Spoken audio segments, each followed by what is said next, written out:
அன்பான தேவனுடைய பிள்ளைகளே, அருமையான மலைகளுக்கு முன்பாக நின்று கொண்டு இயற்கையை அருமையாய் ரசிக்க முடிகிறது.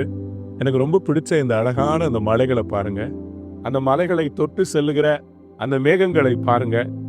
எனக்கு என்னமோ ஆண்டவரே இந்த மலைகளை தன் கைகளால் அவர் உருவாக்கி இருப்பார் என்று தோன்றுகிறது.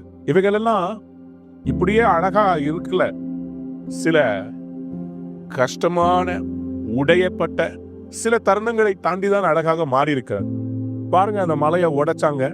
அந்த மலையை உடைச்சதுனால அது ரொம்ப கஷ்டப்பட்டு இருக்கும். அதுல இருந்து நிறைய கல்லெல்லாம் எடுத்தாங்க. ஆனா இன்றைக்கு அது ஒரு இயற்கை வளம் பொருந்திய ஒரு அழகாக அது மாறி இருக்கிறது. இந்தோனேஷியா, பப்புவா நியூ கினியா மற்றும் பிலிப்பைன்ஸ் தேசத்துல மெகாபோட் அல்லது மேலியோ என்று சொல்லப்படுகிற ஒரு அருமையான ஒரு பறவை இருக்கிறது. இந்த பறவையுடைய ஒரு விசேஷ தன்மை என்னவென்றால், இது வால்கானிக் சாயில், அதாவது இந்த மலைகளிலிருந்து பொங்கி அக்கினி தீப்புழம்புகள் வரும்ல, அந்த எரிமலையிலிருந்து வழிகிற அந்த அக்கினி கங்குகள், அந்த தீ போல வருகிற நதி, அது மண்ணுல பட்டு அந்த மண்ணு அப்படியே சூடா இருக்கும். இந்த பறவை என்ன செய்யும், தன்னுடைய முட்டைகளை இந்த மண்ணுக்கு கீழே 1 மீட்டர் ஆழத்துல அது போய் புதைக்கிறது. எதற்காக புதைக்கிறது?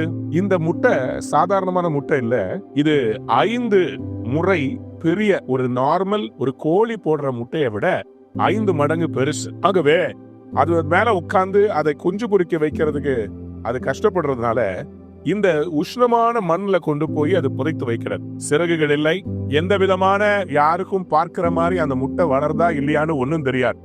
ஆனா அந்த 1 மீட்டர் ஆழத்துல இருக்கிற அந்த முட்டையானது அதுக்குள்ள ஒரு மாற்றம் வருகிறது. என்ன மாற்றம்? அந்த உஷ்ணத்திலேயே அந்த குஞ்சு பொறிக்கிறது, அந்த குஞ்சு வளர்கிறது. எனக்கு அன்பான பிள்ளையே, இன்னைக்கு ஆண்டவராக இயேசுவின் நாமத்துல சொல்றேன், உங்களுக்கு எது தீங்குன்னு நினைக்கிறீங்களோ அதன் மத்தியிலையும் கடவுள் உங்களை வளர வைப்பார். எது உங்களை அழிக்கும் நினைக்கிறீங்களோ அதன் மத்தியிலேயே கர்த்தர் உங்களை வளர வைப்பார். யோசேப்பை ஆண்டவர் எகிப்திலே சிறைச்சாலையிலே உருவாக்கி கொண்டிருந்தார். தாவீதை சவுல் கொல்ல தேடும் போது தேவன் உருவாக்கி கொண்டிருந்தார். The pressure was used to build that personality. உங்களுக்கு இன்றைக்கு ஏற்படுகிற அழுத்தம் உங்களை அமுக்குவதற்காக அல்ல, நீங்கள் அதிலிருந்து போராடி வெளியே வருவதற்காக. இந்த குஞ்சு பொறிச்ச உடனேயே, குஞ்சு பொறிச்சிட்டியா வாமா அப்படின்னு யாரும் வரவேற்கிறது இல்ல. தாய் முட்டையை போட்டு போயிடும். ஆனா இந்த குஞ்சு என்ன பண்ணும் தெரியுமா? அது தனக்கு மேல இருக்கிற அந்த மண்ணை தள்ளி அது மேல வரும். 1 மீட்டர் ஆழத்துல பொறிச்ச அந்த குஞ்சு அது மேல வருவதற்கு கிட்டத்தட்ட 2-3 நாட்கள் ஆகும்.